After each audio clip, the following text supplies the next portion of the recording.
আমি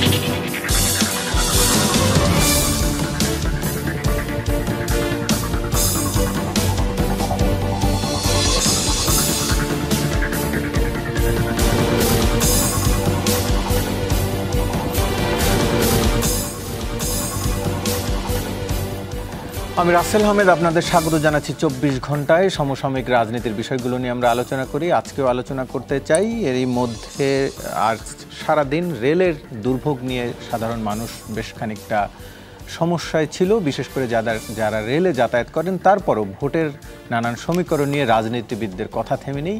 দিন শেষে সেই সব কথাগুলো নিয়েও আলোচনা চলছে সামাজিক যোগাযোগ মাধ্যম সহ বিভিন্ন মহলে। সেগুলো নিয়ে আলোচনা করতে চাই। আমাদের সাথে এরই মধ্যে একজন স্টুডিওতে অতিথি উপস্থিত হয়েছেন এবং আমরা আশা করছি কিছুক্ষণের মধ্যে আরও দুজন অতিথি আমাদের সাথে হাজির হবেন। স্টুডিওতে যিনি রয়েছেন তার সাথে আমরা একটু শুরুতেই পরিচিত হই নিই। রয়েছেন ডক্টর মোহাম্মদ রফিকুল ইসলাম, অধ্যাপক সমাজবিজ্ঞান বিভাগ, জগন্নাথ বিশ্ববিদ্যালয়। আপনাকে আলোচনায় স্বাগত জানাচ্ছি। এবং স্টুডিওর বাইরে থেকে আমাদের সাথে অনলাইনে যুক্ত আছেন জনাব আজিজুল বারী হেলাল, তথ্য বিষয়ক সম্পাদক বিএনপি, সাবেক সভাপতি বাংলাদেশ জাতীয়তাবাদী ছাত্রদল। আপনাকেও আলোচনায় স্বাগত জানাচ্ছি এবং আমরা আশা করছি কিছুক্ষণের মধ্যে আমাদের সাথে যোগ দেবেন জোনায়েদ সাকি, প্রধান সমন্বয়কারী গণসংহতি আন্দোলন। আলোচনা শুরু করছি। একটু স্টুডিওর বাইরে থেকে আসি। জনাব আজিজুল বারী হেলাল, আপনি আমাকে নিশ্চয়ই শুনতে পাচ্ছেন। দিন শেষে যেটি নিয়ে আবার একটু নতুন করে আলোচনা আসলো, উপদেষ্টা মাহফুজ আলম বলেছেন মুক্তিযুদ্ধের বিরুদ্ধে যারা যাবেন তারা সামনেও পরাজিত হতে বাধ্য। মুক্তিযুদ্ধের পক্ষে মানে এতটা স্পষ্ট অবস্থান আমরা এর আগে দেখিনি। এখন এই যে নতুন করে স্পষ্ট অবস্থানের পেছনে কারণ কি, যে আপনারা এই সরকারকে বারবার জামাতের দিকে ঠেলে দিচ্ছেন, সেটি কি কারণ বলে মনে করছেন নাকি? না, ধন্যবাদ। দেখেন, আমাদের মুক্তিযুদ্ধ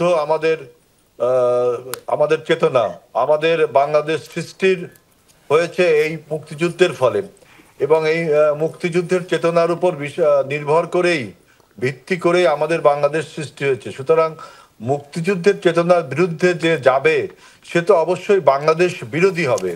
সুতরাং আজকে মাহফুজ আলম উপদেষ্টা যে কথাটি বলেছে এটা সাধুবাদযোগ্য, কিন্তু এর আগে আমরা বিভিন্নভাবে ৭২-এর সংবিধান, মুক্তিযুদ্ধের চেতনা এসব নিয়ে অনেক অপব্যাখ্যা এবং অনেক কথা শুনেছি, কিন্তু আজকে যে কথাটি বলেছে এটা সাধুবাদযোগ্য। এবং আমি মনে করি মুক্তিযুদ্ধের চেতনার উপর ভিত্তি করেই বাংলাদেশ আগামী দিনে এগিয়ে যাবে। এবং আগামী যে আমাদের ২৪-এর যে গণ অভ্যুত্থান, সেটাও কিন্তু মুক্তিযুদ্ধের চেতনার উপর ভিত্তি করে হয়েছে। এর আগে ৯০-এর গণ অভ্যুত্থান, সেটাও মুক্তিযুদ্ধের চেতনার উপর ভিত্তি করে হয়েছে। এবং বাংলাদেশ কখনো মুক্তিযুদ্ধের চেতনাকে, সাম্য, মানবিক মর্যাদা, ন্যায় বিচার, এই চেতনাকে কখনো ভুলে থাকতে পারবে না। এই চেতনার উপর নির্ভর করে আগামী দিনে বাংলাদেশ এগিয়ে যাবে।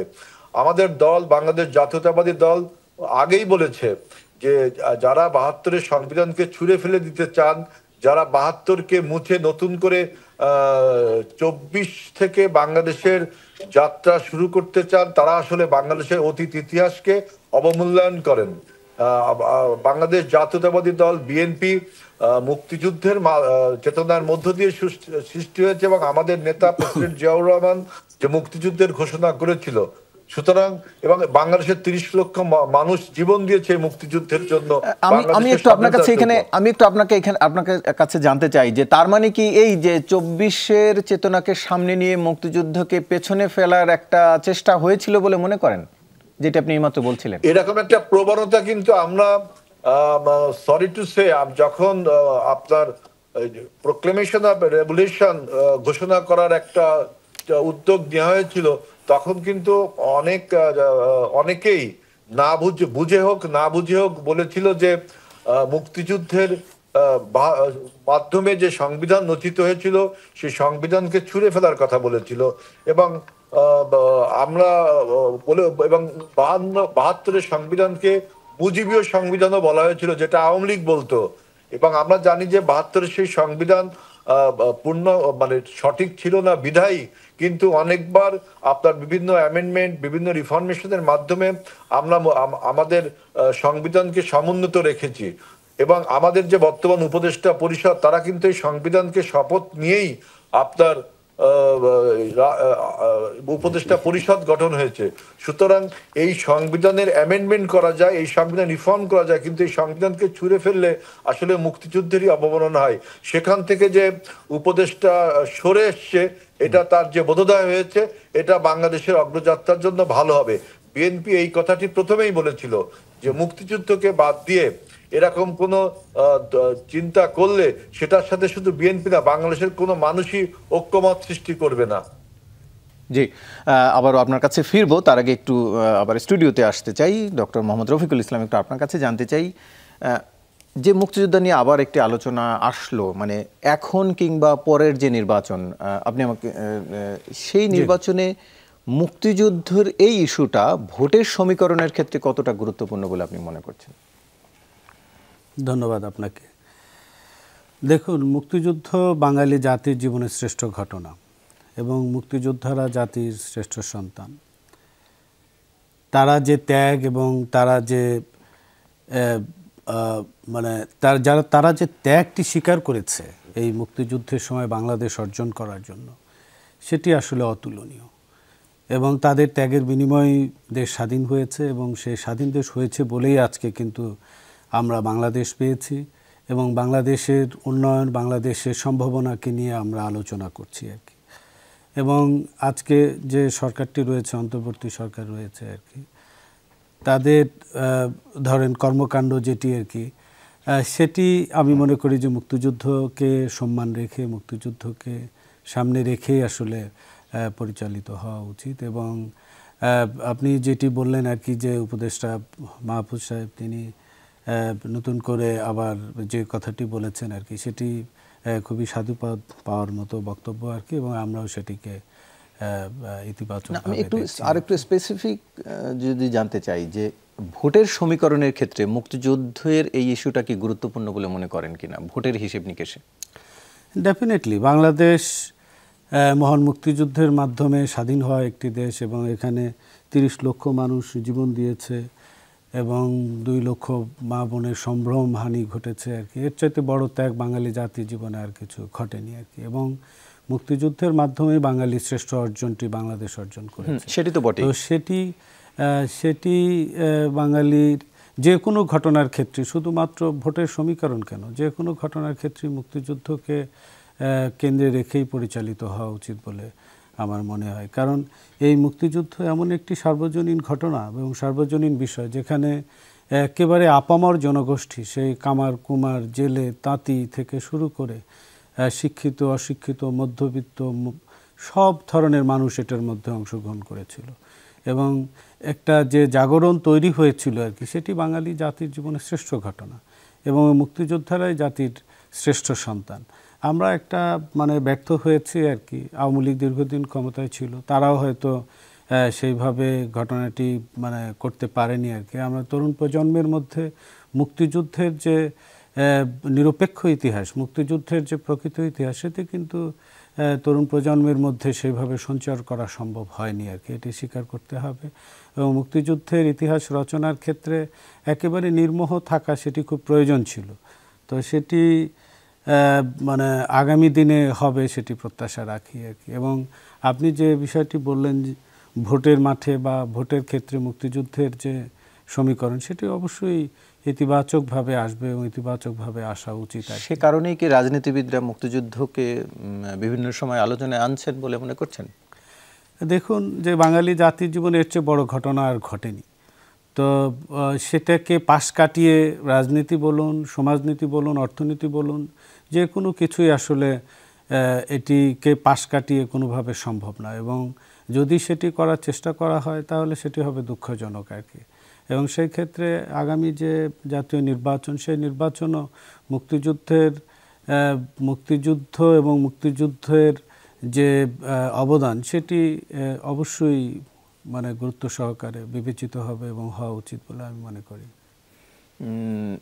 জি, আবারও আপনার কাছে ফিরবো। জনাব আজিজুল বারী হেলাল, একটু আপনার কাছে আমি ছোট করে জানতে চাই, এখন অনেকটা দেখা যাচ্ছে যে জামাতের বিপক্ষে আপনারা বিভিন্ন সময় কথা বলছেন, বিশেষ করে রুহুল কবির রিজভী বলছেন, এবং তাদের মুক্তিযুদ্ধকালীন সময়ে জামাতের ভূমিকা নিয়ে এরই বেশ কয়েকদিন আগে প্রশ্নও তুলেছিলেন।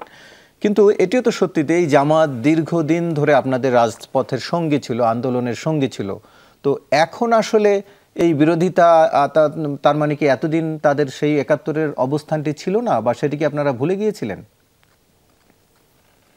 দেখুন, বাংলাদেশে যেহেতু জামাত মুক্তিযুদ্ধের বিরোধিতা করেছে, কিন্তু জামাতকে একটি নিষিদ্ধ সংগঠন হিসেবে কখনোই কিন্তু ব্যান করা হয়নি।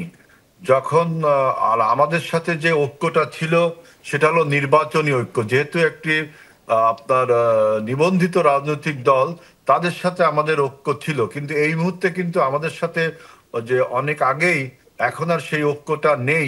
এখন আমরা যুগপৎ ভাবে আন্দোলনটা করি। সুতরাং এই বিষয়ে এর থেকে বলার আর কিছু নেই। আমরা যেটা বলতে চাচ্ছি যে বাংলাদেশের মুক্তিযুদ্ধের ইতিহাসকে বাদ দেয়া মানে বাংলাদেশকে বাদ দেয়া, কারণ বাংলাদেশের উৎপত্তির সাথে উৎপত্তি হয়েছে মুক্তিযুদ্ধের মাধ্যমে। এখন এই মুক্তিযুদ্ধে যারা বিরোধিতা করেছিল, যারা পরাজিত হয়েছিল, যে কোনো রাজনৈতিক প্রক্রিয়ায় হোক, রাজনৈতিক সমীকরণে হোক, বাংলাদেশে তারা রাজনীতি করার সুযোগ পেয়েছে, রাজনীতি করেছেও। এবং রাজনীতিতে নির্বাচনী যে ঐক্য, আমরা কখনো রাজনৈতিকভাবে একই দল সেটা বলতে পারবেন না। আমরা নির্বাচনী সমীকরণে, আমরা এবং বাংলাদেশের অন্যান্য রাজনৈতিক দলও তাদের সাথে বিভিন্ন সমীকরণে আন্দোলন সংগ্রাম করেছে। আমরা নির্বাচনী ঐক্যটা করেছিলাম।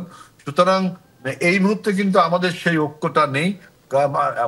যুগপৎ আন্দোলন আমরা করেছি, অর্থাৎ আমরা যেটা আমাদের রিজভী আহমেদ যেটা বলেছে যে মুক্তিযুদ্ধে যারা বিরোধিতা করেছিল, যারা মুক্তিযুদ্ধের বিপক্ষে ছিল, সেই কথাটা বলেছে।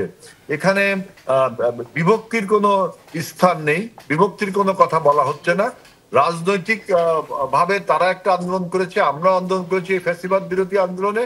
কিন্তু যখনই মুক্তিযুদ্ধের ইতিহাসকে ভুলিয়ে দেবার কথা কখনো কেউ যখন বলে, তখন আমরা তার প্রতিবাদ করি।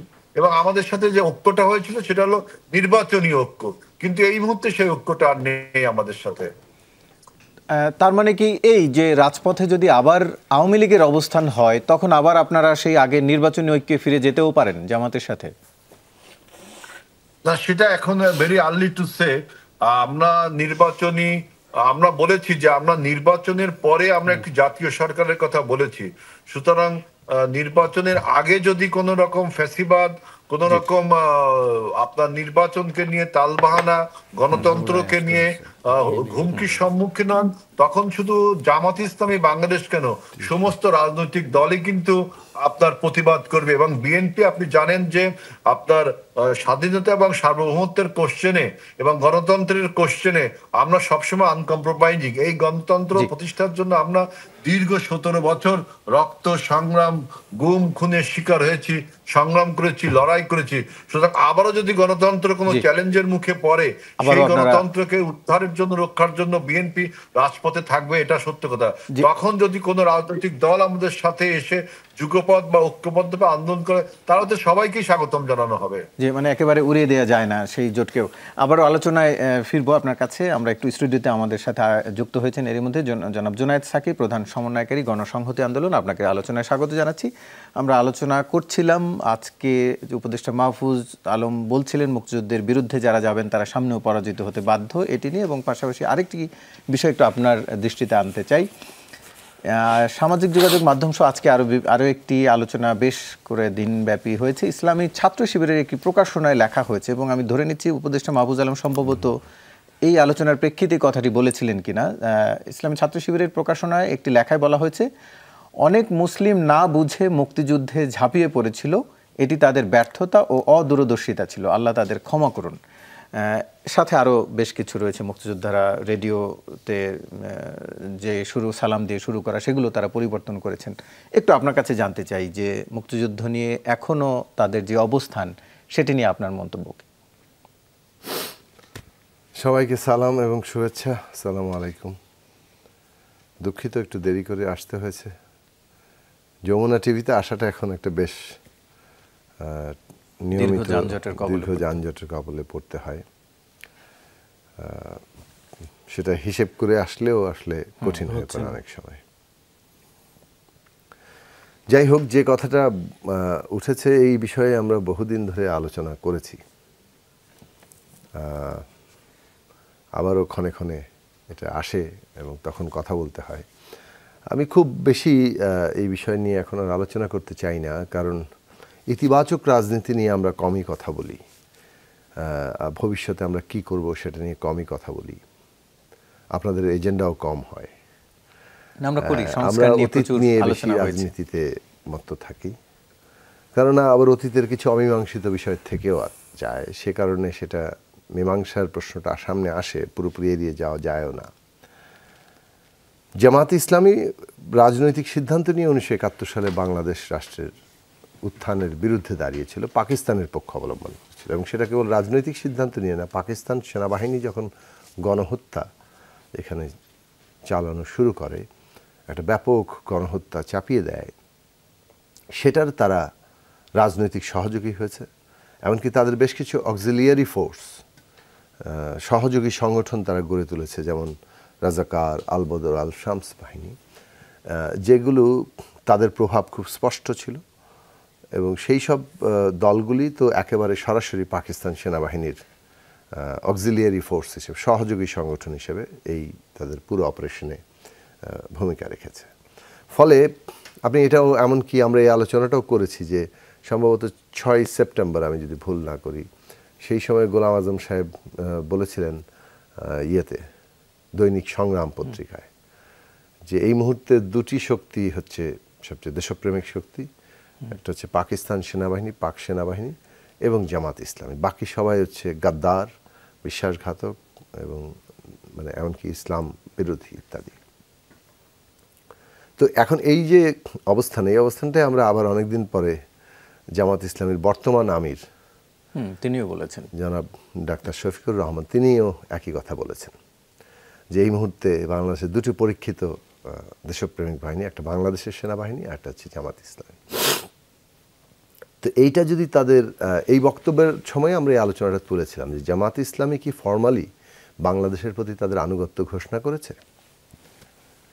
এইখানে অন্য কারোর জন্য এটা প্রয়োজন হয়নি। অন্য কারো বলতে যারা অন্য দল মুক্তিযুদ্ধের মধ্যে লড়াই করেছে, তারা তো তাদের জীবন লড়াই দিয়েই এই রাষ্ট্রের প্রতি তার আনুগত্য, রাষ্ট্রটা গঠনে তাদের ভূমিকা রেখেছে।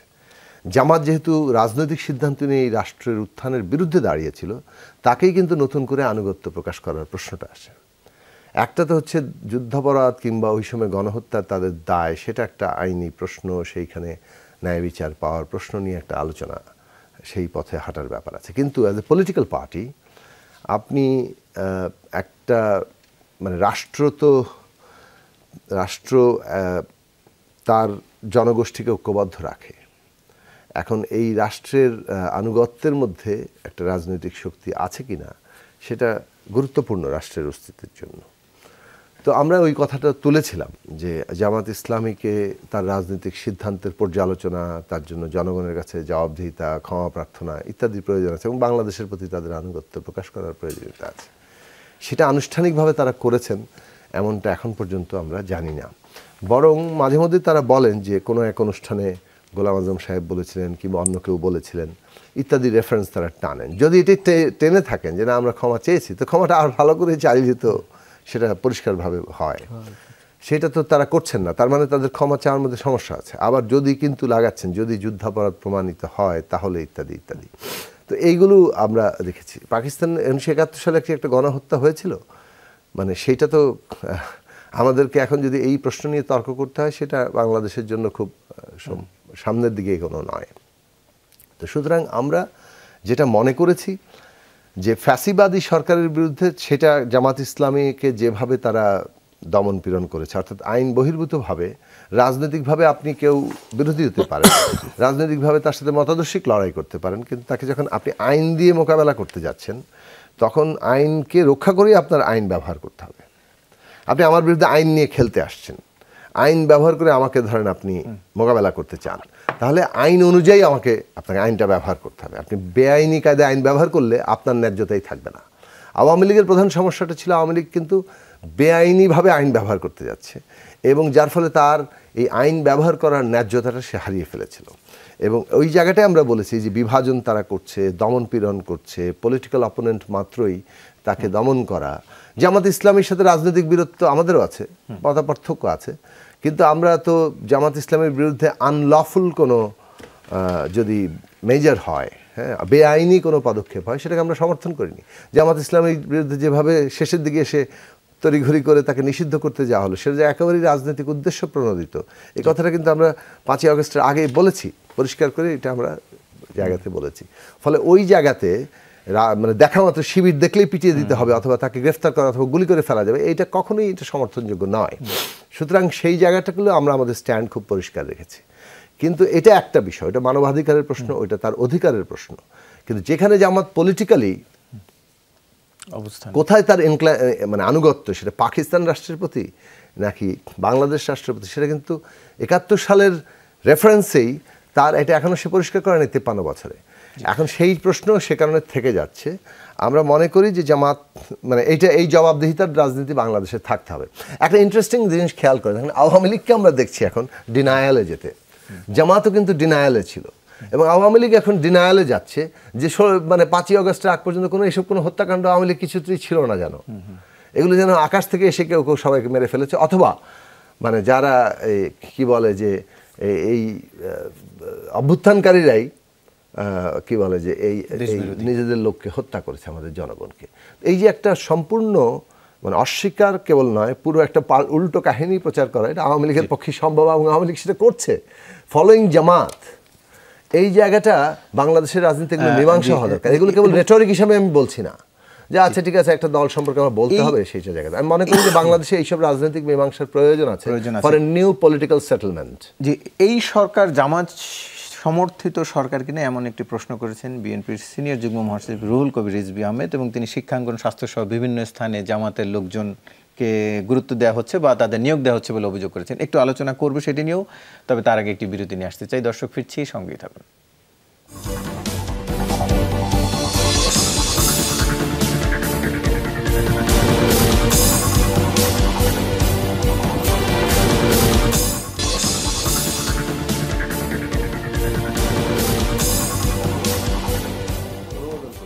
আবারও স্বাগত, দেখছেন 24 ঘন্টা। আমরা আলোচনা ফিরতে চাই। জনাব আজুল বারী হেলাল, একটু আপনার কাছে আগে আসতে চাই। আমরা কয়েকদিন আগে দেখছিলাম যে উপদেষ্টা নাহিদ ইসলাম একটি বক্তব্য দিয়েছিলেন, সেটি আলোচনায় এসছে। তিনি বলছিলেন যে সরকার গঠনের 2 দিন আগে 6 আগস্ট নিয়োগ হওয়া অ্যাটর্নি জেনারেল ও পুলিশের আইজি মূলত বিএনপির লোক। এখন আজকে আমরা দেখলাম বিএনপির সিনিয়র যুগ্ম মহাসচিব রুহুল কবির রিজভী আহমেদ তিনি বলছিলেন যে এই সরকার স্বাস্থ্য এবং শিক্ষা খাতে জামাতের লোকজনকে বেশি নিয়োগ দিচ্ছে। এটির কারণ কি? মানে যেখানে যেখানে বিএনপির লোক নিয়োগ হচ্ছে না সেখানেই জামাত হচ্ছে, এরকম কিনা বিষয়টা? দেখুন, আমরা বিভিন্নভাবে লক্ষ্য করেছি যে বর্তমান সরকারের একটা পক্ষপাতমূলক আচরণ আমরা বিভিন্ন কর্মকাণ্ডের মধ্যে দেখেছি, যে একটি দলের প্রতি বিভিন্ন আইডিওলজির প্রতি তাদের একটা পক্ষপাতমূলক আচরণ। যেমন দেখেন যে প্রশাসনে এবং বাংলাদেশের বিভিন্ন জায়গায় শুধুমাত্র বিএনপি ব্যতীত অন্য কোন আপনার আওয়ামী লীগের মানে পরাজিত ফ্যাসিবাদের বিভিন্ন অপশক্তিরা, এবং তারা এখনো বিভিন্ন জায়গা পদায়ন হয়ে রয়েছে এবং বিভিন্ন পদে অধিষ্ঠিত রয়েছে। বিভিন্ন শিক্ষা প্রতিষ্ঠানে আমরা দেখতেছি যে বিএনপি ব্যতীত অন্য অন্য রাজনৈতিক দলের একটি বিশেষ ইডিওলজির রাজনৈতিক দলের নিয়োগ এবং পদায়নের একটা হিড়িক চলছে, এবং এই উপদেষ্টাদেরও কিছু কিছু বক্তব্য একটি বিশেষ রাজনৈতিক দলের দিকেই যাচ্ছে।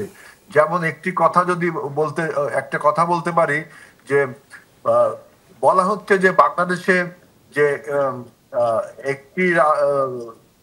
একটি দুর্নীতিবাজ, একটি লুটেরা গোষ্ঠী চলে গেছে, তার পরিবর্তে আরেকটি গোষ্ঠী আসছে, এরকম কথাবার্তা আমরা শুনছি। কিন্তু আমরা গভীরভাবে পর্যবেক্ষণ করে দেখেছি যে পরাজিত শক্তি আওয়ামী লীগ বাংলাদেশের থেকে পরাজিত হয়েছে, তাদের যে স্থানগুলো কারা দখল করলো, কারা এই বিভিন্ন হাট ঘাট, তারপরে বাজার, আপনার ব্যাংক, শিক্ষা প্রতিষ্ঠান কারা দখল করলো, এটা কিন্তু জনগণ সব জানে। কিন্তু তারপরেও আমাদেরকে লক্ষ্য করে অনেক সময় অনেক কথা বলা হয়, এবং সেইটার জন্য বিএনপি দেখেন একমাত্র দল যে এই সমস্ত চাঁদাবাজ সন্ত্রাসীদের বিরুদ্ধে ব্যবস্থা নিয়েছে এবং সে জিনিসটাকে অ্যাকসেপ্ট করেছে এবং সে তার উপরে ব্যবস্থা নিয়েছে। কিন্তু বাংলাদেশে অন্য কোনো রাজনৈতিক দল এই যে সমস্ত অভিযোগ এসছে তারা এইগুলোকে অ্যাকসেপ্টও করলো না এবং এই ব্যাপারে কোনো ব্যবস্থাও নিল না, এবং সরকারও কোনো পদক্ষেপও নিল না। এবং সরকার যে এখন যে বলে যে তারা সংস্কার করবে, বাংলাদেশকে নতুন দিকে নিয়ে যাবে, কিন্তু গত 6 মাসে আমরা দেখলাম না সরকারের কোনো সংস্কার নীতি বা কোনো ভালো কোনো কাজ। দেশের আইন শৃঙ্খলা ঠিক মতো পালন করা হচ্ছে না, দেশের দ্রব্যমূল্যের ঊর্ধ্বগতি, মানুষের বিভিন্ন সমস্যা সরকার অ্যাড্রেসই করতে পারলো না। অথচ উপদেষ্টা পরিষদ থেকে বলছে যে বিভিন্ন রাজনৈতিক দল নাকি তাদেরকে বাধা দিচ্ছে, এই সমস্ত কথা বলছে। এবং উপদেষ্টা পরিষদের কয়েকজন নেতা আমরা দেখেছি যে বৈষম্য বিরোধী ছাত্র সংগঠন বা নাগরিক কমিটি যে আছে তাদের সাথে সখ্যতা করে নতুন রাজনৈতিক দল গঠনের কথা বলা হচ্ছে। সেই রাজনৈতিক দলটি আবার আমরা দেখলাম যে আপনার প্রোক্লেমেশন অফ ডিক্লারেশনের নামে আপনার মুক্তিযুদ্ধের চেতনাকেও ছিল, যেটা বাংলাদেশ বিএনপির নেতৃত্বে বাংলাদেশের জনগণ যেটাকে আবার অ্যাড্রেস করে একটা ঠিক জায়গায় নিয়েছে। জি, সেটার কথা আপনি বলছিলেন। আমি আবারও ফিরছি একটু এই প্রসঙ্গে জনাব জোনায়েদ সাকির কাছ থেকে একটু জানতে চাই যে রুহুল কবির রিজভী আহমেদ যেটি বলছিলেন এবং তিনি উদাহরণ দিচ্ছিলেন শিক্ষাঙ্গন সহ, তিনি কয়েকটি বিশ্ববিদ্যালয়ের কথা বলেছেন, ঢাকা বিশ্ববিদ্যালয়, রাজশাহী, চট্টগ্রাম, যেখানে যারা প্রধান হিসেবে আসলে ভিসিকে ইঙ্গিত করেছেন সেই পদগুলোতে জামাতের যারা রয়েছেন তাদেরকে নিয়োগ দেওয়া হয়েছে। আপনারাও তাই মনে করেন কিনা বা আপনাদের মতামত কি? না, এখন ধরুন মানে এটা আশা করা গিয়েছিল যে রাজনৈতিক দল তো সাধারণত আমরা দেখে থাকি যে সরকারে যখন আসে তখন রাজনৈতিক দল যারা ক্ষমতায় যায় তাদের সাথে সংশ্লিষ্ট অথবা তাদের সমর্থিত কিংবা তারা যাদের উপর আস্থা ভরসা রাখেন সেরকম লোকজনই বিভিন্ন প্রতিষ্ঠানে দায়িত্বে যায়। এটা গণতান্ত্রিক বিশ্বেও প্র্যাকটিসড, ফলে এটা আমি খুব একেবারেই মানে যেটাকে উড়িয়ে দেওয়া কিংবা মানে এটাকে পুরোপুরি 100% নেতিবাচকভাবে আমি দেখব না। কিন্তু অতি দলীয়করণ নিশ্চয়ই খারাপ, সেই জায়গাটাতে নিশ্চয়ই বিরোধিতা করি। কিছুটা দল সমর্থিত লোকেরাই আস্থা বেশি পাবেন, ফলে তারা কোথাও কোথাও নিযুক্ত হবেন। কিন্তু দলের দিক থেকেও যোগ্য লোকেদের যদি জায়গাটা হয় সেটা কাম্য, কাঙ্ক্ষিত। যে দল সমর্থন করে তাদের মধ্যে তো অধিকতর যোগ্য যিনি তিনি পাবেন। ইন্টারিম গভর্নমেন্টের ক্ষেত্রে যেটা হয়েছিল যে আশা করা গিয়েছিল যে ইন্টারিম গভর্নমেন্ট চেষ্টা করবে যথাসম্ভব একটা নিরপেক্ষতা বজায় রাখার, কেননা সেটা তাদের একটা জরুরি দায়িত্ব। কারণ সবার আস্থা রক্ষা করার জন্য তাদের চেষ্টা করতে হবে এবং সবার আস্থাটা দরকার, যেহেতু তারা ট্রানজিশনকে ফ্যাসিলিটেট করছে এবং এই সময়টা যতটা সময় লাগবে সেই সময়টাতে তারা একটা রাষ্ট্র পরিচালনা করছে। তো সুতরাং সবার সমর্থন যদি নিতে হয় তাহলে তাদেরকে একটা নিরপেক্ষতা বজায় রাখতে হবে। কেননা আমি যদি দেখি যে আমার কোনো কথাই রাখা হচ্ছে না আর অন্য পার্টির সব কথা রাখা হচ্ছে না, আমার তো সমর্থন থাকবে না।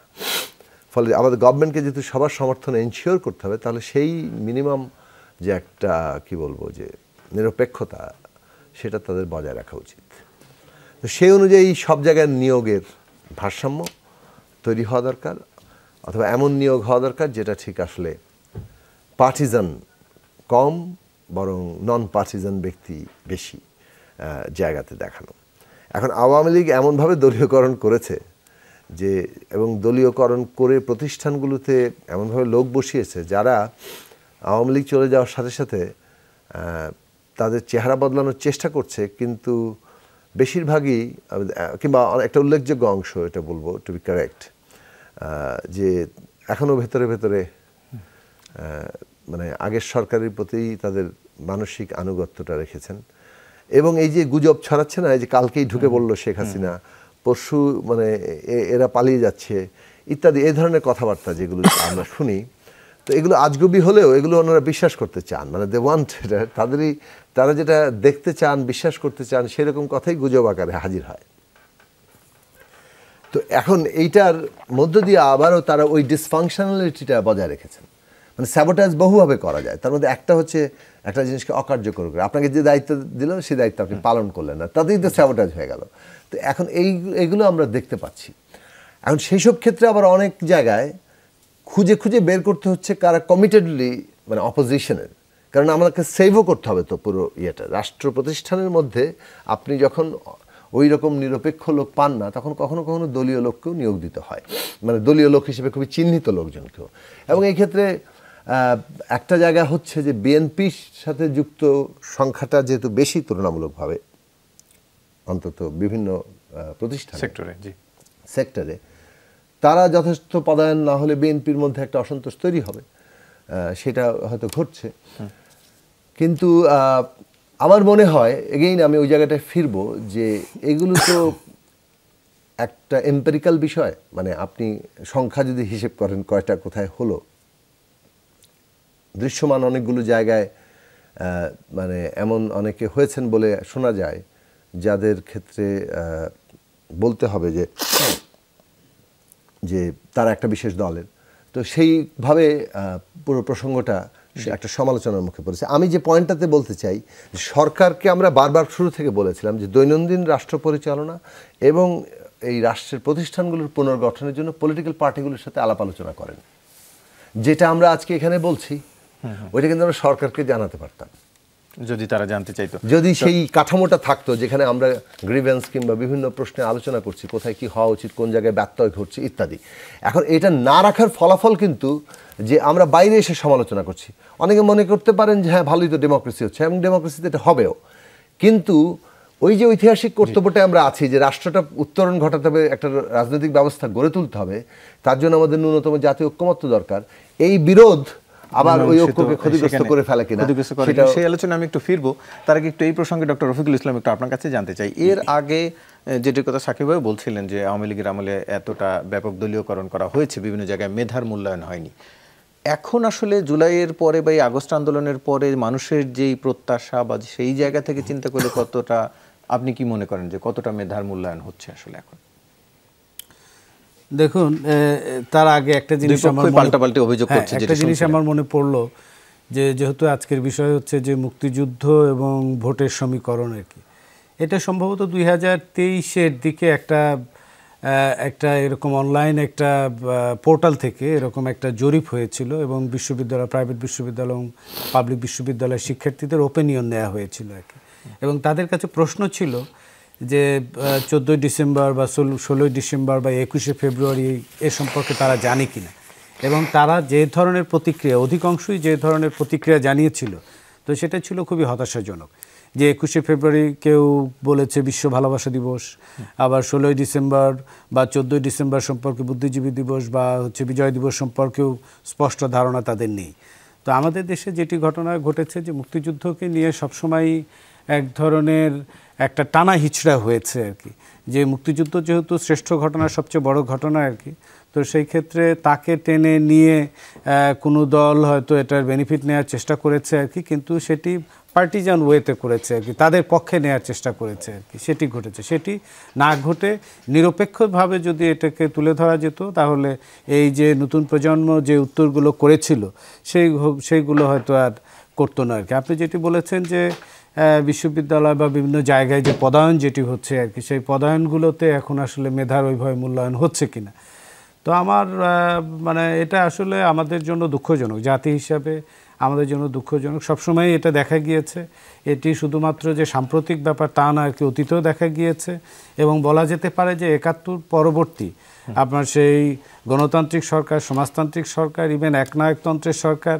যা গিয়েছে আর কি, তারা সবাই চেষ্টা করেছে আর কি যে তাদের নিজের পছন্দের মানুষকে, এবং যে তার কথা শুনবে বা যার দ্বারা সে হলো সেবা পাবে আর কি, সেই ধরনের লোকগুলোকেই বেশি প্রায়োরিটি দেওয়া হয়েছে। সেখানে মেধা, যোগ্যতা, সেটির মূল্যায়ন তখনও কম হয়েছে, এবং আমার ধারণা এখনও যে নিয়োগগুলো হচ্ছে আর কি, সেই নিয়োগগুলোর ক্ষেত্রেও আর কি আপনার এই যে অন্তর্বর্তী সরকারকে যারা সার্ভ করবে বা অন্তর্বর্তী সরকারের পিছনে যারা লেগে আছে বা যারা দীর্ঘদিন ধরে এই চর্চাটি করেছে আর কি, তারাই আসলে পদায়িত হচ্ছে। সেখানে খুব বেশি এই পরিবর্তন হয়েছে বলে আমার মনে হয় না। মনে করছেন না? আমাদের সাথে স্টুডিওতে এর আগে আমরা অনলাইনে পেয়েছিলাম জনাব আজিজুল বাড়ি হেলাল, স্টুডিওতে এখন পেয়েছি। আপনাকে আলোচনায় স্বাগত জানাচ্ছি। দীর্ঘ একটি জট পেরিয়ে আপনি পৌঁছাতে পেরেছেন, সেজন্য আরেকবার স্বাগত জানাচ্ছি। আমরা আরেকটি বিষয় একটু আপনাদের দৃষ্টিতে আনতে চাই। এরই মধ্যে আওয়ামী লীগের পক্ষ থেকে, আওয়ামী লীগের যে পেজ রয়েছে সেখানে তারা ফেব্রুয়ারি মাস জুড়ে এই সরকার পতনের আন্দোলনের ডাক দিয়েছে। মাস জুড়ে বিভিন্ন কর্মসূচি, একাধিক কর্মসূচি রয়েছে, সেটি নিয়ে একটু আলোচনা করব। তবে তার আগে একটু বিরতি থেকে ফিরে আসতে চাই। দর্শক, ফিরছি, সঙ্গেই থাকুন।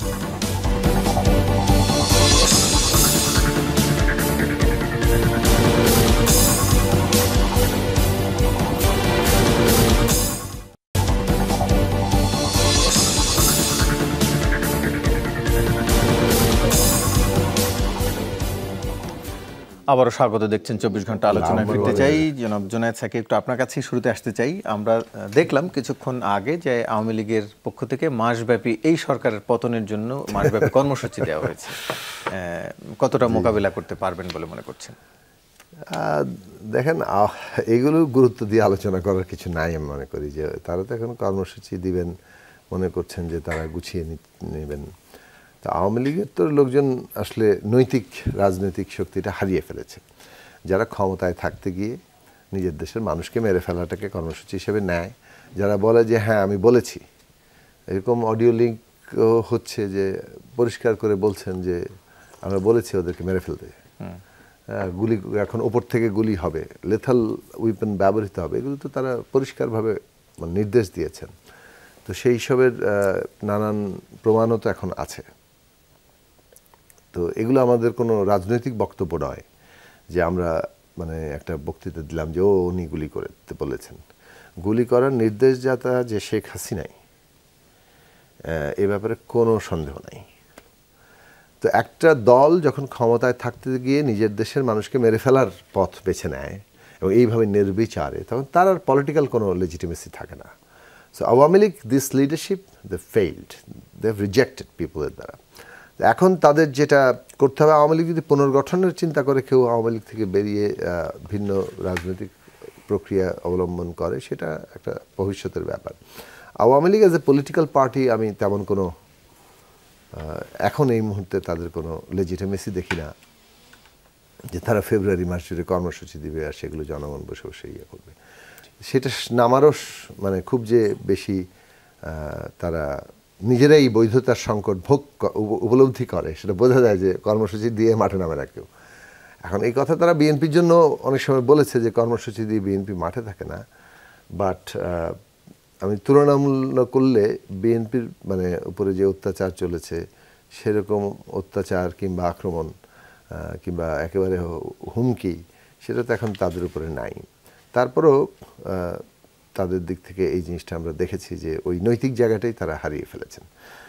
আওয়ামী লীগের স্তরে কেউ যদি সমর্থক মানে নিম্ন পর্যায়ের কর্মীরা কিংবা বিবেকবান লোকেরা যারা এই হত্যাকাণ্ডে যুক্ত হননি কিংবা নিজেরা ভিতরে অসন্তোষ ছিলেন, তাদের ভিন্ন রাজনৈতিক চিন্তা করা উচিত, সেইটাই মনে করি।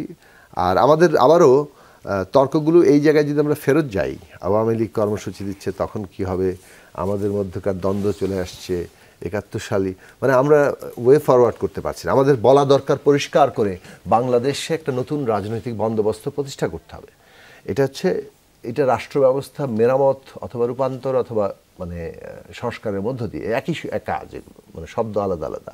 তাহলে আমরা একই জায়গাতে এসেছি এবং কি সেই সংস্কার কোন জায়গায় সত্যিকার অর্থে সেপারেশন অফ পাওয়ার হবে, পাওয়ারের অ্যাকাউন্টেবিলিটি, ক্ষমতার মানে যে জবাবদিহিতা কিভাবে তৈরি হবে এবং এই সেপারেশন জবাবদিহিতা এর জন্য কি কি অপরিহার্য, কোন কোন পয়েন্টগুলো, এগুলো আলোচনায় আসা দরকার, পাবলিক ডিবেটে যাওয়া দরকার। এবং এটার মধ্যে দিয়ে যদি আমাদের রাজনীতিতেও একটা মেরুকরণ ঘটে, ওইটা হচ্ছে রাজনৈতিক সচেতনতার মানদণ্ড। বাকি যা হচ্ছে এগুলো খুব আমাদেরকে সামনের দিকে এগিয়ে নিয়ে যাবে না। জি, আমরা সেটি নিয়ে আলোচনায় করেছি বা করছি। ডক্টর রফিকুল ইসলাম, একটু আপনার কাছ থেকে জানতে চাই, উপদেষ্টার মণ্ডলীর পক্ষ থেকেও বলা হয়েছে বিভিন্ন সময় বা বিভিন্ন জায়গা থেকে রাজনৈতিক মহল থেকে এসছে যে আওয়ামী লীগের বিচার হওয়ার আগে রাজনীতিতে তারা গ্রহণযোগ্য নয় বা তাদেরকে রাজনীতি করতে দেওয়া হবে না। বিচার প্রক্রিয়াটা তো বেশ লম্বা, এর সাথে কি নির্বাচনও অনেক সময় প্রশ্ন হয়ে যাচ্ছে যে তাহলে কি নির্বাচন পরে হবে বা কি? এই বিষয়টি আসলে সমাধান কিভাবে হতে পারে? বিচারের জন্য অপেক্ষা করবে নাকি, বা আওয়ামী লীগকে কতদিন রাজনীতির বাইরে তারা জনগণের, যেটি কথা সাকিবে বলছিলেন যে তারা ওই নৈতিক অবস্থানটি হারিয়েছে কিন্তু সেটি তাদের বক্তব্যে প্রকাশ পাচ্ছে না, আপনি কি মনে করেন যে কতদিন আওয়ামী লীগ রাজনীতির বাইরে থাকতে পারবে বা থাকবে বলে মনে করেন? দেখুন, এখানে দুজন প্রাজ্ঞ রাজনীতিবিদ আছে। তো আমি একাডেমিক কমিউনিটির মানুষ, আমি রাজনীতিবিদ নই আর কি। তো আমার একটা প্রশ্ন যে বাংলাদেশের রাজনীতি এরকম সহিংস কেন? আমরা ব্রিটিশ পিরিয়ডে ব্রিটিশদের বিরুদ্ধে লড়েছি, সেখানে সহিংসতার প্রয়োজন ছিল, তারাও বল প্রয়োগ করেছে, আমাদেরকেও প্রতি বল প্রয়োগ করে আর কি টিকে থাকতে হয়েছে। আমরা পাকিস্তান পিরিয়ডে পাকিস্তানি শোষণ শাসন ছিল, তার বিরুদ্ধে আমরা হয়তো লড়েছি এবং রাজনীতিবিদরা দাঁড়িয়েছে এবং একাডেমিক কমিউনিটি থেকে শুরু করে সাধারণ মানুষ সবাই এটাকে একতাবদ্ধ হয়েছে। তখনও একটা সহিংস রাজনৈতিক প্রেক্ষাপটের, আমি বলবো না যে প্রয়োজন ছিল, কিন্তু সেটা ঘটেছে আর কি। কিন্তু ৭১-এ সেই দীর্ঘ ধারাবাহিকতায় যে ৭১-এ মানুষ একত্রিত হয়ে একটা জনযুদ্ধের মাধ্যমে যে বাংলাদেশ প্রতিষ্ঠা করলো, সেই বাংলাদেশ প্রতিষ্ঠা হওয়ার পরেও আমাদের রাজনীতিবিদদের মধ্যে এবং রাজনৈতিক পরিবেশটা কেন এই সহিংস থাকলো আর কি, সেটি আমার একটা বিরতির সময় আমি দুজন রাজনীতিবিদকে প্রশ্নটি করেছিলাম। তো আমার এটা বড় একটি জিজ্ঞাসা যে এটি কেন আমরা ক্ষমতা হ্যান্ডওভার বা ক্ষমতা হস্তান্তরের বিষয় যখন আসে তখন বিভিন্ন ধরনের গড়িমসি তৈরি হয়ে যায়, যে নির্বাচন প্রভাবিত করা অথবা হচ্ছে যে বিভিন্ন ইঞ্জিনিয়ারিং চলে আসে আর কি, যেটি আমরা ধরেন সাধারণ নাগরিক হিসেবে, সচেতন নাগরিক হিসেবে এটা আমরা কোনোভাবেই গ্রহণ করতেও পারি না এবং আমরা সেটা চাইও না আর কি। তো এই ৫০ বছর পরে, ৫৪ বছর পরে আমরা যেহেতু এই কালচারের মধ্যে আসতে পারলাম না, সেটি কিন্তু একটা খুবই দুঃখজনক ব্যাপার। আপনি যে বিষয়টি বলেছেন যে আওয়ামী লীগের এই বিচার এবং এই যে আগস্ট এবং জুলাই যে ঘটনাগুলো ঘটেছে আর কি, এর ধারাবাহিকতায় আসলে তাদের রাজনীতিতে আসা, এটি কোন সময় হওয়া উচিত আর কি? বিচারের আগে বিচার যদি হতে যায়, তো আপনি দেখেন এই যে ২১শে আগস্টের গ্রেনেড হামলা, এইটার বিচারও এখনও কার্যকর হয়নি, বিচার চলমান ছিল। এখন দেখলাম যে যারা আসামি ছিল তারা খালাস পেয়ে যাচ্ছে। সেটা ২১শে আগস্ট হলো ২০০৪-এর ঘটনা, সেটা ২০ বছর হয়ে গিয়েছে আর কি, তারপরেও ওই বিচার কিন্তু ধারাবাহিকতা চলছিল। তো আমি এটা জাস্ট উদাহরণ হিসেবে বললাম যে এখন ধরেন যদি এই বিচার প্রক্রিয়া সেটি যদি প্রলম্বিত হতে থাকে, তাহলে আপনারা ধরেন যে ২০ বছর পরে কি নির্বাচন হবে? এদেশের মানুষ সেটা মেনে নিবে? যতক্ষণ পর্যন্ত একটা নির্বাচিত সরকার না আসবে ততক্ষণ পর্যন্ত কিন্তু স্বাভাবিক পরিবেশ তৈরি হবে না। আজকে আপনি দ্রব্যমূল্য দেখেন, আজকে আইন শৃঙ্খলা পরিস্থিতি দেখেন, আজকে আপনি এই প্রতিদিনই একটা অসহযোগ চলছে আর কি, একটা অস্থিরতা যেন চলছে, এই স্থিরতা মানুষ চায় আর কি। এবং সেটা হেলাল, একটু আপনার কাছ থেকে জানতে চাই যে আমরা দেখলাম সম্প্রতি যে ছাত্রদের সাথে বিএনপির এক ধরনের বাকযুদ্ধ বলা যেতে পারে, যে রাজপথে যে কথার লড়াই চলছিল, এবং আওয়ামী লীগের আজকে যে কর্মসূচি ঘোষণা, এটি কি এর সাথে সম্পর্কিত বলে মনে করেন যে এই আপনাদের এই বাকযুদ্ধের কারণেই তারা কর্মসূচি দেওয়ার উৎসাহ পেয়েছে? আমি অনেকগুলো প্রশ্ন পেলাম। প্রথমে আমি প্রফেসর রফিক ভাইয়ের এই কথাটা বলতে চাই যে বাংলাদেশের রাজনীতি কেন সহিংস। আপনি ৭১-এর কথা বলেছেন, ৪৭-এর কথা বলেছেন। বাংলাদেশের যখন সরকার স্বৈরাচার হয়ে যায়, সরকার যখন ফ্যাসিস্ট হয়ে যায়, সরকার যখন মাফিয়া হয়ে যায়, তখন সেটা আন্দোলন এবং সংগ্রামের প্রয়োজন হয়, সেটাকে সহিংস বললে রাজনীতিকেই ছোট করা হয়। এখন বাংলাদেশে যদি আপনি ৯০-তে স্বৈরাচার দানা বেঁধে উঠেছিল, তার বিরুদ্ধে ছাত্র আন্দোলন করেছে, সেটা সহিংস না। ২৪-এ সেই ২০০৯ সাল থেকে ২৪ সাল পর্যন্ত যে স্বৈরাচার ফ্যাসিয়া টার্ন ইনটু মাফিয়া, অতএব এটা একটা ব্যাপক আন্দোলন, গণ অভ্যুত্থান, এটাও সহিংসতা, এটা হলো রাজনৈতিক সংস্কৃতি। আর একটা কথা বলছেন যে আওয়ামী লীগ নাকি আপনার ফেব্রুয়ারিতে আপনার আন্দোলন কর্মসূচি ঘোষণা করেছে। একটা পলিটিক্যাল পার্টি যতক্ষণ আপনি ব্যান না করছেন ততক্ষণ সে আপনার আন্দোলন ঘোষণাই করতে পারে। এখন আমার বক্তব্য হলো যে বর্তমান যে উপদেষ্টা পরিষদের সরকার, তাদের পারফরমেন্সের যে দুর্বলতা, শক্তির যে দুর্বলতা, যেমন 5ই আগস্টের গণ অভ্যুত্থানের পরে কিভাবে এই সমস্ত মাফিয়ারা পালিয়ে গেল এবং যারা রয়ে গেল সেই রয়ে যাওয়া ব্যক্তি কিভাবে বিভিন্ন প্রশাসনে এখনও বসে আছে, প্রশাসনের আপনার ব্যুরোক্রেসিতে বলেন আর আপনি ল এনফোর্সিং এজেন্সিতে বলেন, সব জায়গায় এই পরাজিত মাফিয়াদের রয়ে গেছে। সুতরাং সেখান থেকেও কোনো আপনার উস্কানি থাকতে পারে এবং আপনার আমাদের এই উপদেষ্টা পরিষদের মধ্যেও আপনার পরাজিত শক্তির কেউ কেউ রয়ে গেছে। সব কিছু মিলিয়ে সেখান থেকেও কোনো রকম উস্কানি থাকতে পারে।